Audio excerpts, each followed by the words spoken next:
Hi, today we're going to go over adding, subtracting fractions.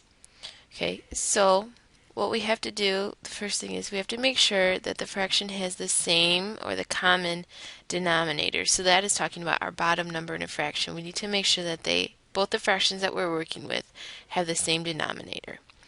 If they don't have the same denominator or a common denominator, then find a multiple that both of the denominators go into. So for example, say we had 1/4,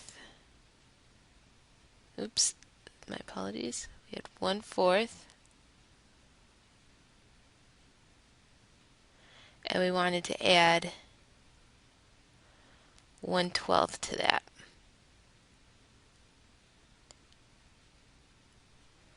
Now notice that both my denominators are not the same, but I can easily make them the same if I look and see I can take my 4 and multiply it by 3 to get to 12. Now when I do that, I'm also going to have to multiply my numerator, the top number, by that same 3. So I would end up with saying I would now have 3/12 instead of 1/4 because I multiplied both the numerator and the denominator by 3 to get that common denominator of 12. And then I would have the plus 1/12 still. Okay? So that's how we would change them if they were not the same. If you do have a common denominator, or once you get them to have common denominators, you are just going to add or subtract the numerators, the top numbers, and leave the bottom numbers alone. If the fractions have whole numbers, don't forget to add or subtract them.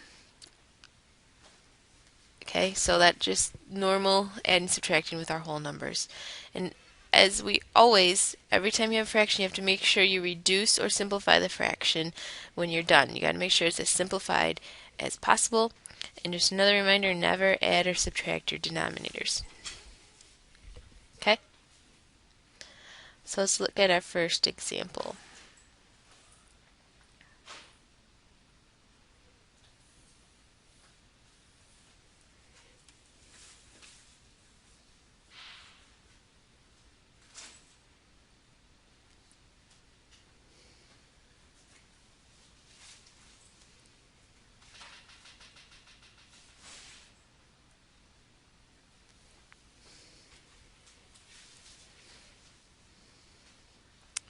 Okay, in our first example, we have 1/8 plus 2/8.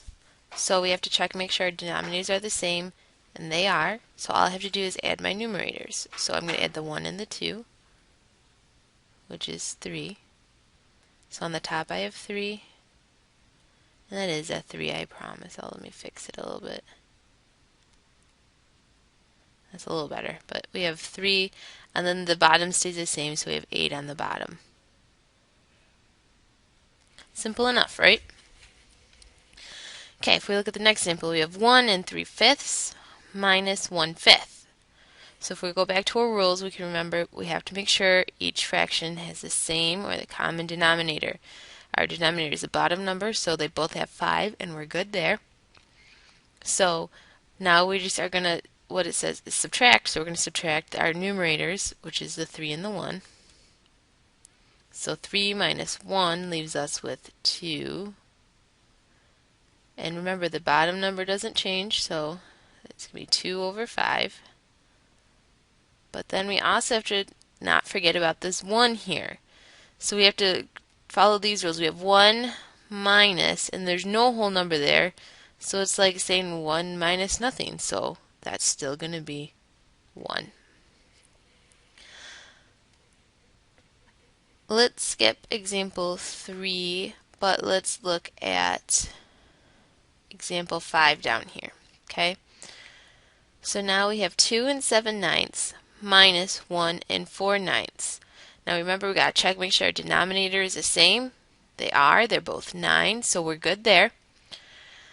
We're going to start with, you can either start with your whole numbers or your numerators. This time I'm going to start with my numerators. So I'm going to take 2 minus 1. So 2 minus 1 leaves me with 1. Then we take 7 minus 4, which leaves me with 3, and that's my top number, my numerator.